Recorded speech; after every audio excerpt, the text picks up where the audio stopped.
everything I love. All we love is this life. But I love, but I'm like, yeah. And you already know what's going on. You're locked in with your guy, DJ JSO, for another episode of the Mike XM. And today, we got another special guest in the building. But before I get into that, y'all know I got to introduce the topic. And today's topic is going to be defining your career. And we're going to get into why the topic that is. But first, let me introduce our guest. We have Miranda Martin, content creator, writer. What's going on? Hey, what's up? Yeah, I'm Miranda Martin. I'm a writer, UX writer, screenwriting, just all kinds of writing, and yeah, content creator. So happy to be here. So initially, for the people who don't know, initially she is from Southern West Virginia? Mm-hmm. Right. Yep. And now currently living in Philadelphia and being a content creator and a writer. So what I want to ask is, for the people who don't know, what has been the difference for you and your career, starting out in Southern West Virginia to how your career has been moving currently in Philadelphia, PA? Right. So moving to Philly was sort of unexpected. So, I'm married and my husband got a job here. And we both grew up in Southern West Virginia, and I was going to college for English. And I thought, I don't know, maybe I'll be a teacher, because that was kind of the options there were more limited for creative type jobs. But he got the Philly job, and we made the move, and I was terrified at first. I was trying to finish college, and I was actually working at a Dunkin' Donuts, just trying to we gotta get by. Right, exactly. Gotta get by, gotta make it work, make it happen. And then I graduated and I got my first job actually in a marketing agency. But from there I learned about how to build a website and start a blog. And that kind of built my foundation. So the difference was just night and day. So was the marketing agency job in West Virginia? No, that was here in Philly. So that was when I moved to Philly, and I was working at the Dunkin', but then I got my degree, finally I finished it online, and then I was I gotta do something. I just applied for a bunch of jobs and got this marketing agency gig here in Philly. Okay. So did you actually put yourself into the market in Western Virginia as well? I did. I'd had a couple internships and things like that, but just nothing really. There were a few agencies and things that would call me back, but there was nothing super. My hometown, there's one newspaper. So if you want to be a journalist, you have to have worked there for 10 years or know somebody. There's not a lot of opportunities. Right. I feel a lot of creatives deal with that, especially when they come from smaller towns or smaller cities, where there is only that one newspaper or that one media outlet. So they're there's a lot more competition when you're applying for those positions.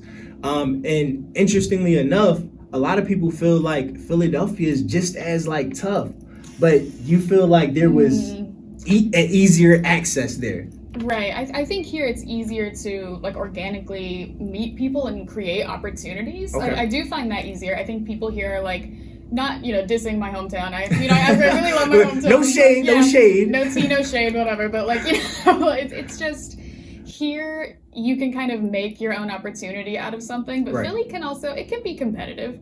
Absolutely. It can be competitive, and I don't think that's a bad thing. I think that's a reflection of there's a lot of talent here. Right. And so, but you can make your opportunities happen here. I don't know. There's more people. There's more it's more alive. Stuff's going on. So I get that. So I feel there's definitely a difference though in the actual job market in the creative space, and then the independent market in the creative space. Mm-hmm. So you talked a little bit about working for marketing agency. Mm-hmm. You also work with a few other Fortune 500 companies, Verizon, Comcast. You've been putting in the work, right? So tell me a little bit, and for the listeners, the viewers, what was that experience like working for those companies, and how did that apply to your creative experience? Right. So actually, the marketing agency kind of was my jumping off point into learning how to even market myself and my skills. And so a big part of marketing is copywriting and doing organic search optimization, and all of that requires good writing skills. And I was okay, even if this isn't, my creative writing, which I still, want to do, this is going to get me somewhere, kind of get it moving. Absolutely. So when I started to really lean into that and try to learn copywriting skills, user experience copywriting is my technical day job title. So UX copywriting for the listeners, the viewers. And yeah, so once I started to build on those skills, just applying for Comcast, it took a few tries because people are very talented and it was tough. That was a bit competitive. But then I went from Comcast to Verizon and then actually back to Comcast because I guess I really like Philly because I just wanted to be back in Philly, in the office. But yeah, there's just a lot of talented people even in corporate because the independent space, it's that's where I can do more of my creative stuff, right? But in these corporations too, like the Fortune 500 companies, you meet a lot of people, especially on the marketing and creative teams who are DJs on the side, they're screenwriters, they're producers, and it's so it's amazing. It's an awesome collaborative. The team I'm on now, especially for my 9 to 5, they're just very everybody has some kind of amazing side hustle going on. and honestly, I found the same thing working in. So I started out in college. I was working part-time in the hospitality industry. You serve and you bus tables. You do whatever. You gotta pay that tuition, right? And I found the same thing. A lot of those, even the managers and even those people who did the booking for the events, or that guy walking around taking pictures of the restaurant. They they were this was their 9 to 5 job, but they were using this as a way to kind of learn business and gain experience and learn what it was like to actually be in the field. One thing I want to highlight is you talked a little bit about SEO, right? Yep. And that Verizon experience. And generally that's something no one really likes doing because it's just a bunch of anyone who knows anything about writing SEO is just a bunch of URLs, and you're going through and you're making sure that it matches the keywords, and it's just a bunch of stuff, right? It's just a bunch of black and white letters on a screen, and that's what you're doing. So that can get boring. It can become redundant, and sometimes it can even kill that creative spirit. So I want to highlight that you kept focused and was this isn't my creative thing. This isn't what I actually want to do, but it's going to help me elevate what I want to do at some point. For you, did it ever feel at some point in working these jobs, going back from Verizon to Comcast, did it ever feel your creative juices were dying in a sense? Yeah, sometimes. So I definitely still, you have to watch that. And I think that's an ongoing struggle and I have to balance it. But what I try to do is set aside an hour of creative time a day, right? And whether, that could even be I don't always have to be grinding. I can even just be taking a walk, thinking of ideas for a new blog post, or thinking of for the screenplay I'm working on with my friend Nikki, we're writing a show together, and I'll just text her sometimes on a walk and be call me right now. I have a great script idea. Reminding to stay engaged with that stuff. And I saw this great quote, since we're talking about doing the 9 to 5 thing versus this. And it said something you are not less of an artist if you have to work a day job to survive. Because we all have to do that. You're still an artist. So I'm gonna move on. But before I do, you talk a little bit about mental health and your blog. And what other advice would you give to a creative in that position that, may be working at 9 to 5, and they may be losing that bit of creative juice or that creative inspiration that they had? I say just take care of yourself. Yeah, mental health's one of my big things. I have my little anxiety patch on now. So so just do things like that. Make your space comfortable at home. If you have a studio or an office in your house, make it an inspiring, comfortable place. And just take care of yourself, mind and body. I try to take a lot of walks. That gets the creative energy going, keeps my energy up, work out. Just, take care of yourself, mainly. So if you gotta light a candle, light a candle. Yes, exactly. Take a walk. Whatever you gotta do to get it done. I think I appreciate you for sharing. But what happens is, I feel like creatives, once that inspiration starts dying a bit, they kind of start to get that imposter syndrome. And we talk a lot about that here at Rec because, it's a creative space, and their motto here is, independent doesn't mean alone, right? Right. And essentially what they mean by that is just when you start feeling like you aren't a real podcaster, or you aren't a real artist for those artists who get in that position, or you aren't a real like designer, and it's only because you feel like, oh, I've been putting like way more, I'm putting 38 hours a week in at this supposedly part-time job. Right. Right. People that said 38 hours. And you haven't designed that pair of jeans you wanted to make. You haven't written that blog you wanted to write. Or you have, and then you start feeling like, oh, I'm not who I thought I was. And no, you just need a break. Like you said, right? You just need that walk. So don't let, imposter syndrome, kick in when the creative juices start to die out. It's just, you just got to find somewhere else or something else to re-inspire you. So while we're on the topic of being inspired, tell us a little bit of about some of the people who may have inspired you, or some of the things that inspire you, to write topics. You said you got a screenwrite going on. Like, right. What was the inspiration for these things? Well, first I gotta give credit all the way back to my dad. I think I'm a writer because my dad read to me every night of my life. Like literally from like the day I was born. There are pictures of him like reading to me. Oh yeah, before I could even like sit up, like he thought it was so important to like read a book to me every night. Yeah. Even if it was just like a little, short kid's book. So I always tell my dad, love you, Dad. I'm always like, I really think I'm a writer because I was a reader first. And so I always really loved reading. Right. And then I would get into this thing where I would be like, oh, like maybe I was like 8 or 9 years old and I was like, oh, I could tell stories. Like, I could do this. And I just started writing like, I don't know, little like novels in my notebooks, right? And they were probably really like dumb, but like, it started the process. I wouldn't say it's dumb. Like you said, it started the process. It was the foundation. Right, exactly. And then, I started dealing with like mental health struggles and things when I was like 11 or 12. I started to get like anxiety, and I realized if I just like spoke about it and I told people about it, I felt better. So I started writing about it and writing blogs. First, it was like literally just like a MySpace blog because I was like 14, right? And I didn't know how to build a website.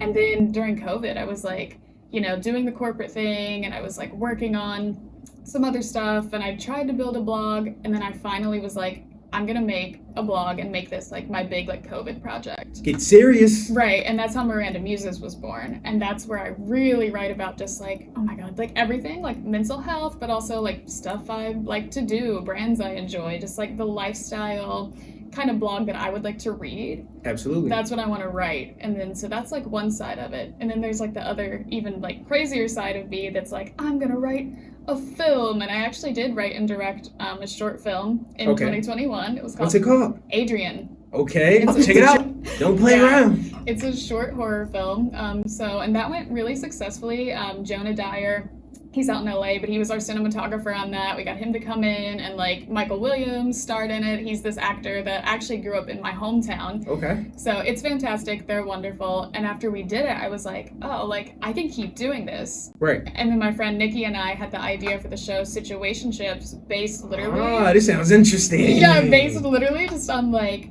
weird dating experiences we've both had that most like 20 or 30 somethings in Philadelphia have probably had. Yep, let's go through it. So that inspires us, and we do like Instagram content when we're writing. I'll do like a poll and be like, what's the weirdest situationship you've ever been in? What's the worst date you ever went on? And my friends will just DM me back and be like, oh, I have so many stories, and we get all this inspo.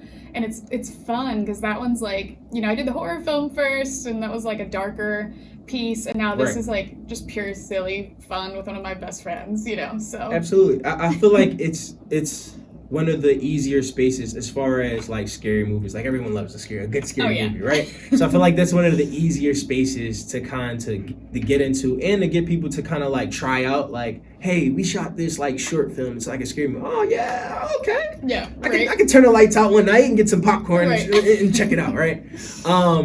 But even going into like the series, relationship podcasts, these have been like very, trending topics on social media, right? And I'm glad you talked a little bit about social media, about how you've been utilizing that to get feedback, to know like, okay, what direction should we take this idea we have, right?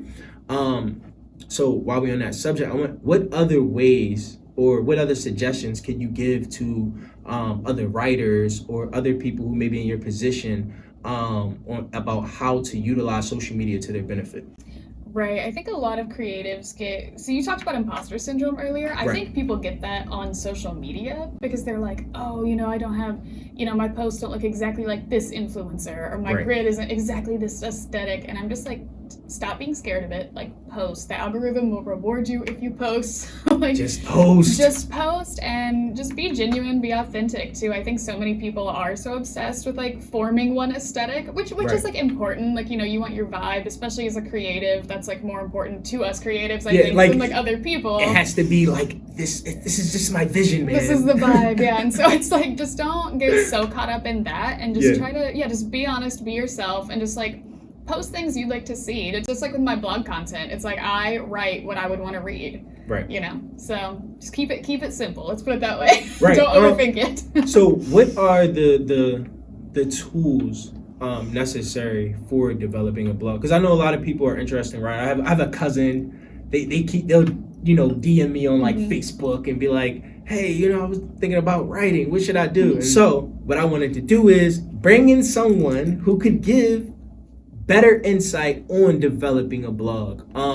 So what are the tools necessary for having a successful blog, in your opinion?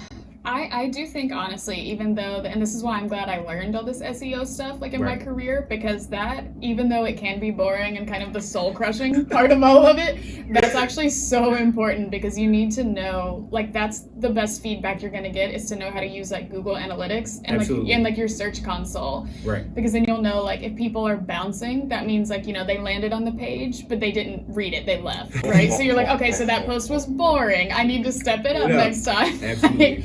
So I think that's a big one. And other than that, I don't know. I just found, you can find, don't use, what's it called? Well, people can use WordPress if they know how to mod it. I didn't know how to mod it, so mine looked really silly, right? Right. But like Squarespace, there's so many websites out there that'll just help you build your website if you're not a graphic designer. Like, I'm not a graphic designer, so that helped me with like just the web development front end part of it as well. So it's kind of like, it was the more techie stuff, I think, that people have to get kind of versed in, because the writing, when you're a creative, that just comes sort of naturally. Right. And so it's like the more techie stuff I used to be afraid of, like leaning into that and learning that stuff, like really helped me accelerate my blog. I wanna touch on like I'm glad you keep using the word afraid or fear, because that is the thing that people are most afraid to admit, that they're afraid. Like, I was just afraid to kind of get into that. It's not that, because the moment you admit like it's just a fear, then you can conquer it, right? That's when bravery, I feel like, can kick in, and you can be like, I really want to do this. I don't know how to do this. I'm afraid that I'm not going to be able to, but I'm going to try it. Right. And then I think that's what makes it somewhat easier to take that next step forward. For you, tell us a little bit about some of the trials and tribulations maybe you had to be in, where you had to like kick in your bravery, like I gotta like kick into gear, like I'm afraid, but I'm gonna keep going. Yeah, I mean, first of all, just like leaving everything I knew in my small hometown and like moving here. And as a person like with anxiety and all of this stuff, and knowing like, okay, like, me and my husband, like, we're gonna just up and leave our family, all our friends. We didn't know anybody here, and we were just like, but this is an opportunity for us. Absolutely. And we were like, yeah, we're afraid. Like, we were both like, we're freaking out, right? But we both knew, like, in the long run, it would be better. Right. So stuff like that. And then also just like, being like, I'm that girl from like a very small town, but I can walk into Comcast and do this interview, on the 50th floor of the Comcast Center. Let's go! With this big boss. And I was scared, but I'm like, but I'm gonna do it. Like, it's like, I'm scared, but like, just push through that. They say like, feel the fear and do it anyway. That's one of my favorite quotes. Right. Yeah. And see, that's kind of like what we needed, right? And I wanted people to, so if you're viewing this, you see it comes in many forms. I think for a lot of people, they may think like, oh, it may just be like a financial thing. Oh, it may just be like an idea thing. Like, I just can't come up with ideas. But sometimes it really is just a mental block. You could be just like a mental block away from that next success story, that that next big article, that next big video. Before we get out of here, I want to go back to our topic, and that is defining your career. You shared a lot of game about how a person can define their career. We asked a lot of questions, and she gave a lot of good answers on defining your career. What would you say are the building blocks for a person that is attempting to define their career? Whatever you want to do, and I'm a firm believer in this, just I think education is like number one. Like, and that doesn't mean you have to go to college, but just like equip yourself with as much knowledge as you can about what you want to do. Like, you know, if you want to be an incredible piano player, like practice, you know, like follow the master's, watch, learn, you know, like for me, I wanted to be a writer. I started reading, and then I was like, okay, I gotta lean into this techie stuff that I was afraid of, right? See? Right. Yeah, but I did it because I was like, okay, this might be hard, have to do it anyways, have to learn this. So I just think always keep learning, and you're never done learning. Like, keep learning new skills all the time. That's so important. Yeah, I mean, they say actually a wise man knows he knows nothing. Right. Because like even the more you know, like you realize there's another level to this. There's another layer to this. Like just to take the people back to Shrek, and he said, "I'm like an onion. Like Onions have layers. Life has layers, you know." So that's kind of what I mean by like, no matter how much you know, there's always going to be the next thing. So while we're talking about the next thing, what is next for you? We did talk a little bit about that screenwrite. So do we have a date on like when that's coming out? Are you guys gonna put that out for us? Man, oh man. Okay, we don't have a release date yet, but we're targeting early next year because we're finishing the season 1 scripts right now. Okay. We're still just, and it's really exciting. We're interviewing with like some producers. Well, we're pitching to some producers basically. Right. So we're like getting our pitch deck all together, and that's pretty solid. We just have to finish like season 1 scripts, hopefully film by like fall, and then early 2024 release. That's the goal. You can actually just, if you follow me on Instagram, I post like occasional updates. Okay, well, I know I'm following you already. I'm tapped in, but let them know where they can follow you at. Yeah, so I'm at Fur Panda because nothing else rhymes with Miranda. That's at FIR Panda, like the bear, on Instagram, and you can follow me there, or mirandamuses.com. That's my brand, my blog. That's where you get like a ton of up-to-date information about what I'm doing, plus just my rants and raves about mental health and lifestyle and anything I want. So. Right. Make sure y'all check out the blog. I think blogging and podcasts have become very, very, very popular recently. So everyone wants to make one, but how about this? How about you go read it first? Like before you go make a blog, go check out our site. You know, check out this episode. Make sure you're locked in, man. Look, this is your guy, DJ JSO. I appreciate everybody for tapping in. I appreciate you for coming and sharing this game. Yeah. Any closing remarks? Well, like I said, keep learning every day. You know, creatives, whatever you want to be, just practice, learn, and you'll get really good at it. Like it comes with time, you know, and go easy on yourself. That's always important. Go easy on yourself. Absolutely. Hey, peace out. Damn, DJ JSO.